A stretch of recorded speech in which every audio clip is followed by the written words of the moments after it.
केसरिया से मन जोगी हुआ रे, दिल झूमे देखो मतवारा हुआ रे, केसरिया से मन जोगी हुआ। हर पल मनाओ केसरी त्योहार।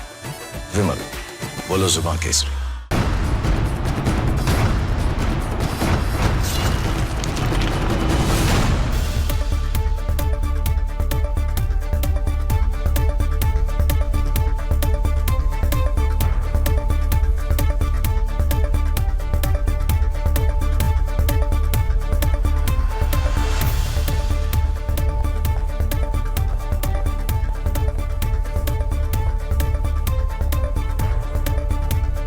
नमस्कार, बहुत स्वागत है आपका। आप देख रहे हैं प्रहार, आपके साथ मैं हूं सलोनी श्रीवास्तव। मेरा और प्रहार की शुरुआत आज उस खबर के साथ करेंगे जहां सिस्टम में पड़ते गड्ढों ने अब जनता को निगलना शुरू कर दिया है। भ्रष्टाचार की मिलावट से तैयार ये मौत के ऐसे कुएं बन चुके हैं जिसमें जब एक आम इंसान गिरता है तो सिर्फ मौत उसकी नहीं होती, बल्कि मौत होती है उस सिस्टम की भी जो जनता के पैसों से अपना पालन पोषण करता है।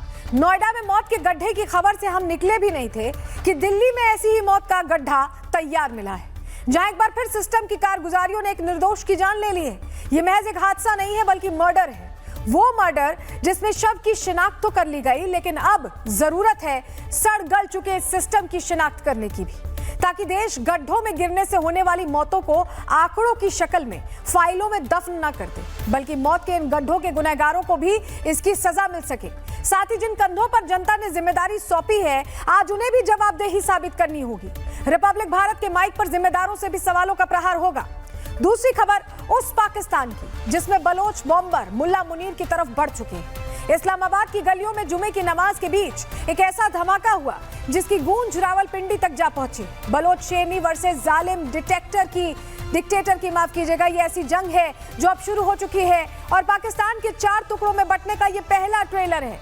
तो वहीं बलूचिस्तान की पहाड़ियों पर कैसे एक धुरंधर ने लाहौर में मरियम नवाज को नर्वस कर दिया है, ये भी आपको बताएंगे। साथ ही लाहौर के ढक्कन चोरों से भी आपको मिलवाएंगे जो पाकिस्तान की जीडीपी के साथ ऐसी छेड़छाड़ कर रहे हैं जहां ढक्कन बेचकर दिहाड़ी कमाई जा रही है। मतलब पाकिस्तान में मुल्ला आवाम के टारगेट पर है और आवाम ढक्कन चोरी के व्यवसाय में व्यस्त है। इस पर पूरा अपडेट भी आपको देंगे और इसके बाद बात होगी मिडिल ईस्ट में बने जंगी बैटल ग्राउंड की। ईरान और अमेरिका के बीच बातचीत का दौर चल रहा है। ओमान के मस्कट में दोनों देशों के प्रतिनिधि बैठक कर रहे हैं। ये बैठक तय करेगी कि जंग होगी या फिर शांति। लेकिन अमेरिका हो या फिर ईरान, दोनों की तैयारी तो जंग की ही लग रही है। एक तरफ अमेरिका ने अपने जंगी जहाजों का जोर दिखाया है, तो वहीं इसके जवाब में ईरान ने अपनी नई परमाणु मिसाइल की टेस्टिंग का अमेरिका को अपना जवाब दे दिया टेस्टिंग करके। मतलब एक हाथ शांति की बात हो रही है तो दूसरे हाथ हथियार लोड हो रहे हैं। बारूद के ढेर पर बैठा मिडिल ईस्ट या तो शांत हो जाएगा या फिर फटकर तबाह हो जाएगा। और ये सब एक बात पर निर्भर करता है कि अमेरिका और ईरान की हुई बैठक के बीच जो बैठक हो रही है उसका सार क्या निकलता है, ये भी आपको बताएंगे। लेकिन चलिए सबसे पहले बात देश की राजधानी के उस गड्ढे की करेंगे जिसमें सिस्टम की लापरवाही के पुख्ता सबूत है और ये अब जनता के हाथ लग चुके हैं।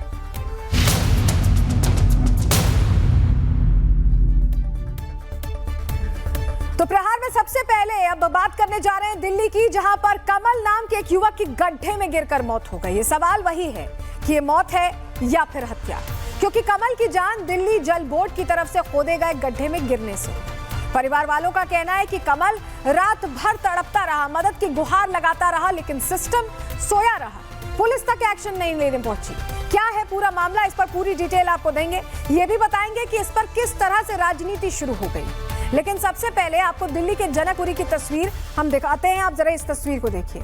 यही वो गड्ढा है जो कमल को लील गया है। गुरुवार की रात को अपनी बाइक से जा रहे कमल की मौत की वजह यही गड्ढा बना। दावा किया जा रहा है कि कमल रात के वक्त इस गड्ढे में गिर गए थे और सुबह उनका शव मिला है। ये घटना दिल्ली के जनकपुरी इलाके की है। तस्वीर हम आपको दिखा रहे हैं उसी गड्ढे की जिसमें कमल गिरते हैं और उनकी मौत हो जाती है। और देखिए, इस हादसे के बाद दिल्ली सरकार के पीडब्ल्यूडी मंत्री प्रवेश वर्मा हादसे वाली जगह पहुंचे, लेकिन जैसे ही रिपब्लिक भारत ने उनसे सवाल पूछने शुरू किए, वो जवाब देने के बजाय वहां से भाग निकले। यहां तक कि उनके समर्थकों ने हमारे साथियों के साथ धक्का मुक्की तक की है। आप जरा रिपोर्ट देखिए। कौन है सर पूरी घटना में?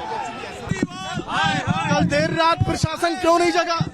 प्रवेश वर्मा जवाब देने से बच रहे हैं इस समय लग रहा है। प्रवेश जी बताइए, प्रवेश जी जिम्मेदार कौन है घटना को लेकर? जिम्मेदार कौन है प्रवेश जी? केजरीवाल कह रहे हैं हत्या है, ये हादसा नहीं है। केजरीवाल कह रहे हैं हत्या है, हादसा नहीं है। आपके जेई यही कहें। प्रवेश जी केजरीवाल कह रहे हैं हत्या हादसा नहीं है, बोलिए सर। तो देखिए फिलहाल प्रवेश जी मीडिया के सवालों से बचते हुए आपको दिखाई दे रहे हैं। कई सारे सवाल मीडिया के, लेकिन प्रवेश जी जवाब नहीं दिए हैं। प्रवेश जी मीडिया के सवालों से बचकर भाग गए। प्रवेश जी बार बार कैमरे से नजर चुराते रहे। और चलिए अब आपको दिखाते हैं कि कमल की बाइक को किस तरह से उस गड्ढे से निकाला गया। आपके सामने तस्वीर रख रहे हैं, आप देखिए इस गड्ढे में कमल गिरते हैं बाइक समेत, और बाइक को कैसे निकाला गया है वो तस्वीर अब हम आपको दिखा रहे हैं।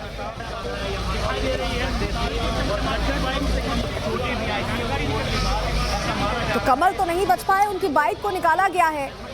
लेकिन ये जब घटना इस तरह की होती है तो फिर वही कारगुजारी शुरू हो जाती है कि कार्रवाई की जा रही है, जो दोषी हैं उन्हें बख्शा नहीं जाएगा, इस तरह की बातें दोहराई जाती हैं। और ऐसा ही कुछ दिल्ली सरकार ने भी किया है। क्या कुछ एक्शन लिया है, चलिए आपको बता देते हैं। फटाफट आपके सामने जानकारी रख रहे हैं, क्योंकि जूनियर इंजीनियर को सस्पेंड कर दिया गया है इस पूरी घटना के बाद। कुल 3 लोग बताया जा रहा है कि अब तक इस मामले में निलंबित किए गए हैं। ठेकेदार की तलाशी चल रही कि ठेकेदार कौन था। 3 महीने से बताया जा रहा है कि ये काम उस वक्त चल रहा था।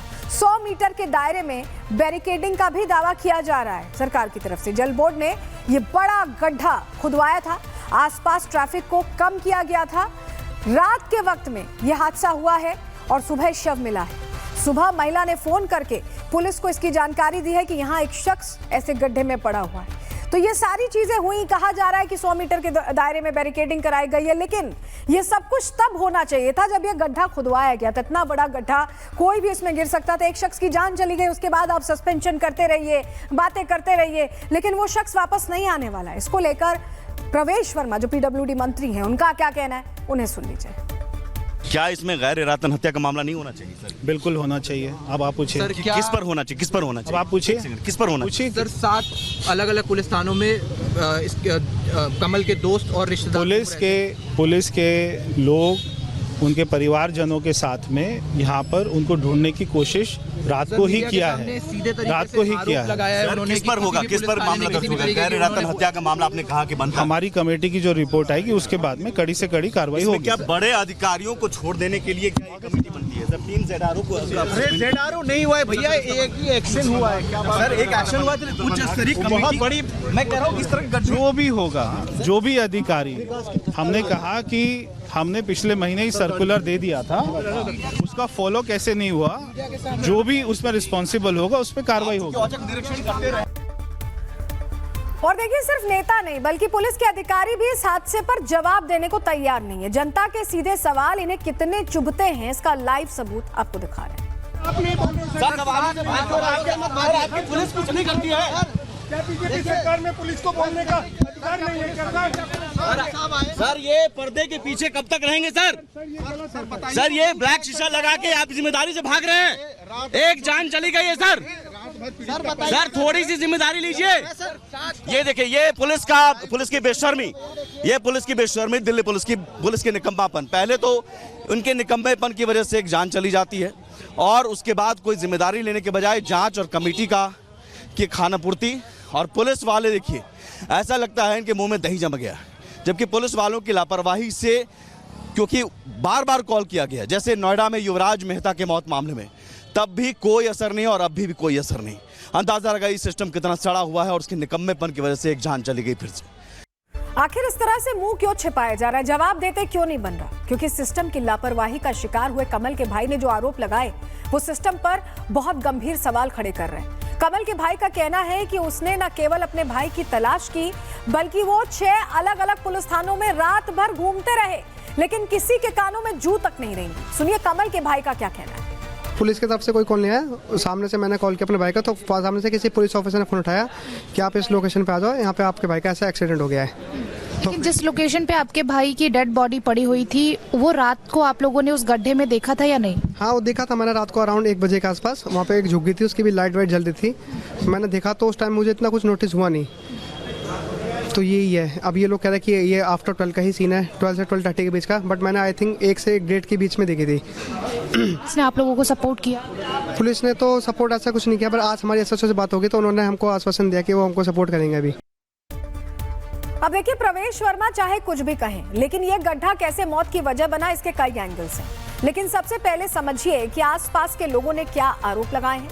लोगों का क्या कहना है वो हम आपको बताते हैं, ग्राफिक्स के जरिए आपके सामने जानकारी रख रहे हैं। देखिए, आसपास के लोगों का आरोप है कि गड्ढा कवर नहीं किया गया था, कोई चेतावनी का बोर्ड भी उसके आसपास नहीं लगाया गया था, आसपास कोई बैरिकेडिंग, कोई रिफ्लेक्टर की मौजूदगी नहीं थी, और रात के वक्त वहां रोशनी की भी व्यवस्था नहीं थी। ऐसे में हो सकता है गड्ढा दिखाई ना दिया हो। सुबह तक उस इलाके में रास्ता बंद नहीं किया गया।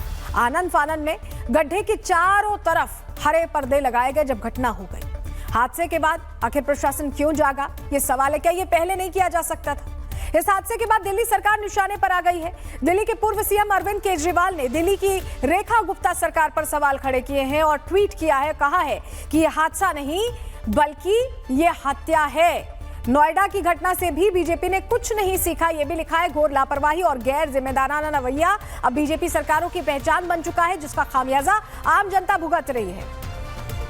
और इस हादसे के बाद दिल्ली की केजरीवाल सरकार में मंत्री रहे सौरभ भारद्वाज भी हादसे वाली जगह पहुंच गए। आप तस्वीर देख रहे हैं। सौरभ भारद्वाज ने इसे हत्या करार देते हुए इसके लिए दिल्ली सरकार की लापरवाही को दोषी बताया। सुनिए सौरभ भारद्वाज ने क्या कहा है।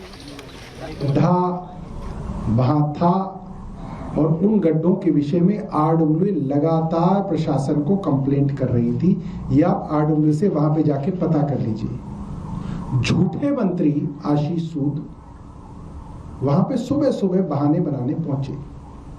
बेशर्मी देखिए, सुरक्षा के सारे जो जरूरत होती है वो सब थी, मगर मैंने कह दिया कि चीफ इंजीनियर जो है एक कमेटी बना के जांच कर ले। अरे जब मंत्री ने पहले ही जांच करके डिक्लेयर ही कर दिया मीडिया में कि सब कुछ था, वो लड़का ही पागल था कि वो बाइक समेत उसमें कूद गया और मर गया। यही हुआ ना इसका मतलब। जैसे वो नोएडा का आदमी जो लड़का कूदा वो शराबी था।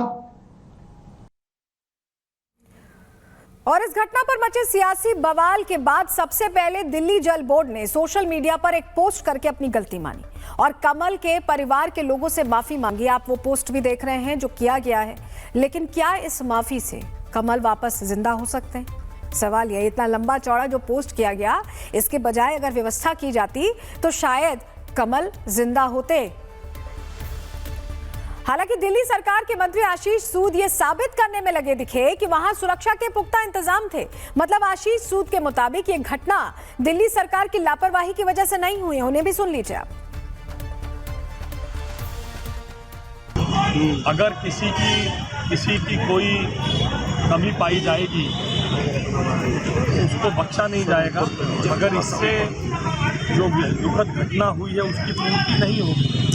अगर यहाँ के पुलिस सीसीटीवी जांच रही है, कैसे दुर्घटना हुई उसको जांचने की कोशिश कर रहे हैं। अगर जांच में ठेकेदार या जल बोर्ड के किसी अधिकारी की कोई भी कमी पाई जाएगी इस साइट पर काम करने में सुरक्षा मानकों का ध्यान रखने के लिए, उनमें से किसी को भी बख्शा नहीं जाएगा। और देखिए, हम सब जानते हैं कि हादसा कोई पहला हादसा तो है नहीं। याद होगा, अभी आपको 1 महीना भी नहीं हुआ है कि नोएडा की घटना हुई थी। नोएडा के सेक्टर 150 में युवराज नाम के इंजीनियर की ऐसे ही लापरवाही की वजह से मौत हो गई थी। तब भी सिस्टम नहीं जागा था और 1 महीने बाद नोएडा के पास ही दिल्ली में भी वैसा ही हादसा हो गया। सोचिए, ज्यादा वक्त नहीं बीता है। यानी बात साफ है कि ना तो अधिकारियों ने कोई सीख ली, ना जिम्मेदार राजनेताओं ने। तभी तो नोएडा जैसी घटना दिल्ली में भी हो गई, 2 लोगों की जान चली गई। यही आरोप आम आदमी पार्टी के सांसद संजय सिंह ने भी लगाया है। सुनिए उन्होंने क्या कहा। नोएडा में एक कांड देखा था, जैसे जिसमें कि एक सॉफ्टवेयर इंजीनियर की मौत हो गई, और ये दूसरी घटना है। आज सड़कों में गड्ढे नहीं हैं, गड्ढों में सड़कें हैं। दिल्ली की हालत कर दी। हर जगह खोद के गड्ढा, बड़े बड़े खोद के बड़े बड़े गड्ढे बना के, और कोई सुरक्षा नहीं रहती। अब क्या होगा? अगर आप देखें तो ये आपराधिक लापरवाही है। मतलब ये एक आपराधिक लापरवाही के कारण की गई हत्या है। इसको उस गंभीरता से लेना चाहिए। देखिए, बार बार घटनाएं हो जाती हैं और उसके बाद कहा जाता है कि हमने सस्पेंशन कर दिया, हमने व्यवस्था कर दी। और नोएडा से दिल्ली बहुत दूर नहीं है, एनसीआर में ही आता है। उसके बावजूद वहां पर कोई भी सजगता नहीं बरती गई नोएडा का हादसा देखने के बावजूद। और यही वजह है कि हम भी सवाल पूछ रहे हैं। और इसी बीच बड़ी खबर इसी से जुड़ी मिल रही है, जहां आपको बताएं दिल्ली पुलिस ने जनकपुरी घटना पर बयान दिया है। कहा है कि आज सुबह 8:03 पर पीसीआर कॉल मिली थी, युवक के गड्ढे में गिरने की जानकारी मिली थी। पुलिस कह रही है जनकपुरी पुलिस मौके पर तत्काल पहुंची। डीएफएस स्टाफ की मदद से युवक को निकाला गया। बेहोशी की हालत में युवक को अस्पताल ले जाया गया। डॉक्टर्स ने युवक को मृत घोषित कर दिया। तो पुलिस बता रही है कि 8:03 पर पीसीआर कॉल आती है, वो पहुंचते हैं, युवक को निकालते हैं, बेहोशी की अवस्था में ले जाते हैं और जब उन्हें अस्पताल पहुंचाया जाता है तो उनकी मौत हो जाती है। देखिए, कुल मिलाकर लापरवाही तो बहुत बड़ी हुई है और अब चाहे ये कितनी भी कार्रवाइयां कर लें, कमल वापस नहीं आ सकते हैं। भारत की जनता ऐसा लग रहा है कि सिस्टम से बहुत परेशान है और इससे राजनेताओं को सबक लेने की जरूरत है, कुछ काम करने की जरूरत है, बयानबाजियों से तर। तो देखिए, पाकिस्तान के हालात तो बहुत खराब है, ऊपर से ढक्कन चोरों की टेंशन, इनके लिए बहुत सारी टेंशन। और बीएलए तो अब इतना एक्टिव हो गया है कि लग रहा है कि कभी भी इस्लामाबाद हेडक्वार्टर्स पहुंच जाएगा। क्या होगा इस पर हमारी नजर रहेगी। लेकिन अब प्रहार में बात करेंगे ईरान और अमेरिका के बीच जारी मीटिंग की। ओमान के मस्कट में दोनों देशों के बीच जो शांति वार्ता चल रही है वो ये तय करेगी कि दुनिया में अमन चैन होगा या फिर तीसरे विश्व युद्ध की शुरुआत होगी। ईरान हो या फिर अमेरिका, दोनों ने अपनी तैयारी पूरी कर ली है। अमेरिका ने खामनेई को धमकाया तो जवाब में खामनेई ने अपनी ताकत दिखा दी। किसने क्या तैयारी की और कैसे ये जंग का मोर्चा एक बार फिर गरमाने लगा, आपको बताएंगे। लेकिन सबसे पहले आपको जरा तस्वीर दिखा देते हैं। आप इस तस्वीर को देखिए, ये खामनेई की वो मिसाइल है जो सीधा इजराइल तक मार करने की ताकत रखती है और ईरान ने इसे नाम दिया है खुर्रम शहर 4। अमेरिका से जारी बातचीत के बीच ईरान ने मिसाइल लॉन्च करके अपनी ताकत दिखा दी है और ईरान के सेना प्रमुख का दावा है कि मिसाइल दुश्मन को नेस्तनाबूद कर सकती है।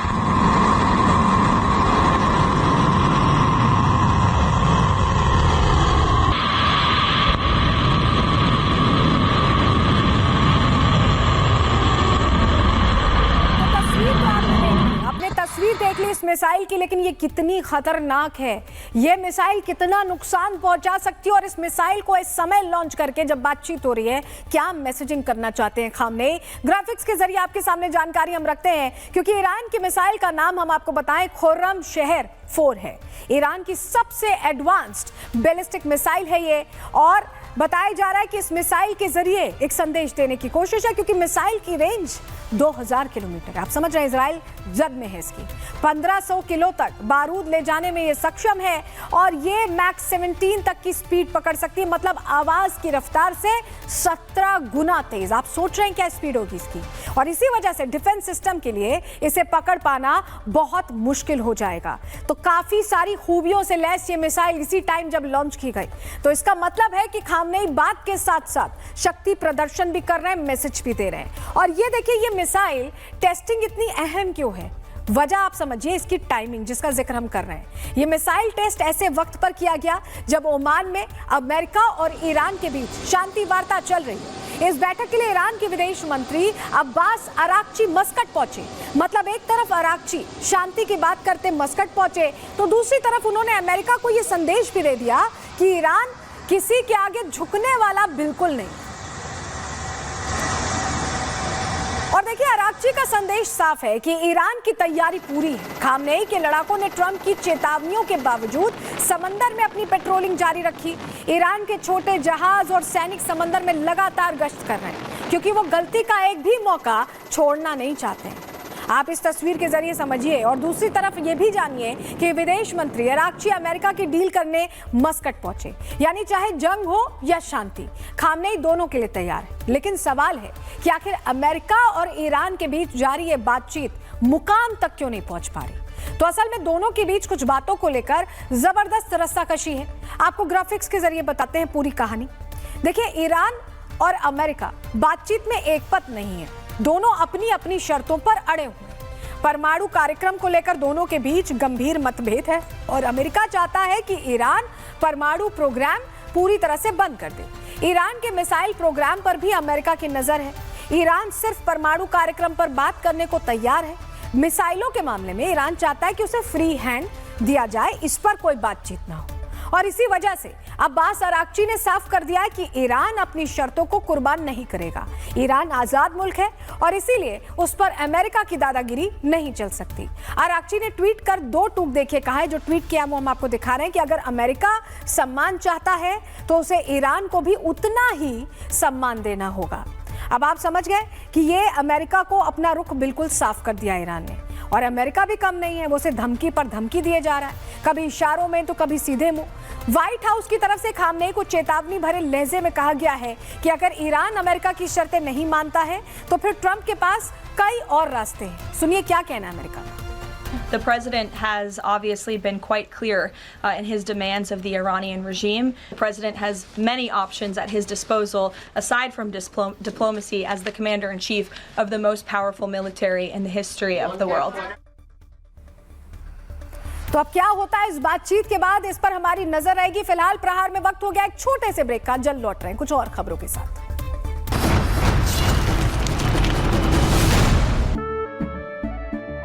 केसरिया से मन जोगी हुआ रे, दिल झूमे देखो मतवारा हुआ रे। केसरिया से मन जोगी हुआ। हर पल मनाओ केसरी त्योहार। विमल, बोलो जुबान केसरी।